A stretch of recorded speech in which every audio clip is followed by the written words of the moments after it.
number 3 here, we're asked to simplify the expression. Number 3 deals with the quotient of power property. So we have a x to the 8th power divided by x to the 2nd power. So when it is the quotient property, we actually subtract the exponent. So it's going to be x is equal to 8 minus 2. That's going to be x is equal to the 6th power. Another way to visualize this is to see x times x 8 times on top. 4, 5, 6, 7, 8.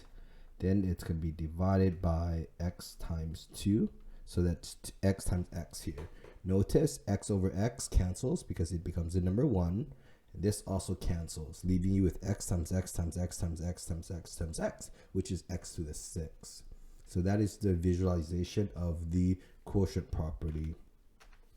5, we have both numbers and letters here, so let's split it. Here we have the number, so that's going to be 5 over 15. Then we have the letter here, which is going to be x to the 3rd divided by x to the minus 2, right? We know what 5 divided by 15 is, which is 1 over 3 times. Then we have x to the 3rd. We have a minus, right? And then a negative 2. So this, a minus negative 2, is just another way of seeing it as just adding 2, okay? This becomes 1/3 x to the 5th power. So the x is technically on top, so we can just write it here as x to the 5th power over 3. Next, C. Here again, we are going to split it. Here is the number side.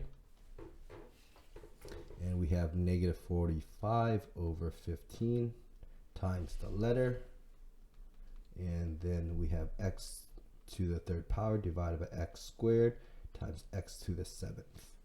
So 5 can go into both here. 5 goes into negative 45 how many times?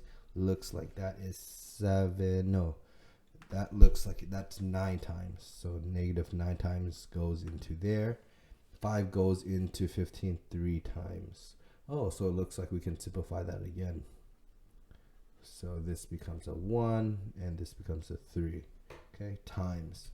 We have an x cubed on top, and I'm going to deal with the bottom. Okay, the x squared and the x to the 7th power. We add those exponents. So 2 plus 7 is on bottom. That becomes a 9.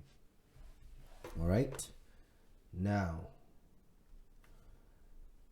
I'm going to do the quotient property here. Okay. So I'm going to do x 3 minus 9, and that's going to give me x to the negative 6. It's on top. However, again, remember, I cannot leave it as a negative exponent, so I have to bring it down. Okay. Now I can multiply across. Negative 3 on top divided by x to the 6th power. Okay, there you go.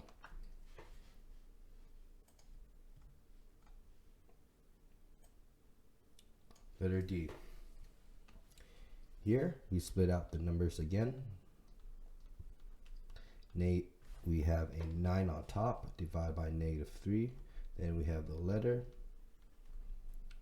We have x to the 8th divided by x to the 7th times y squared over y squared. 9 over negative 3 simplifies to negative 3 times.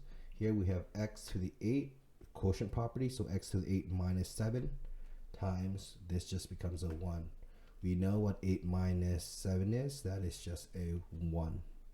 So here we can combine up negative 3x. That would be the final answer, because the y squared divided by y squared becomes a 1.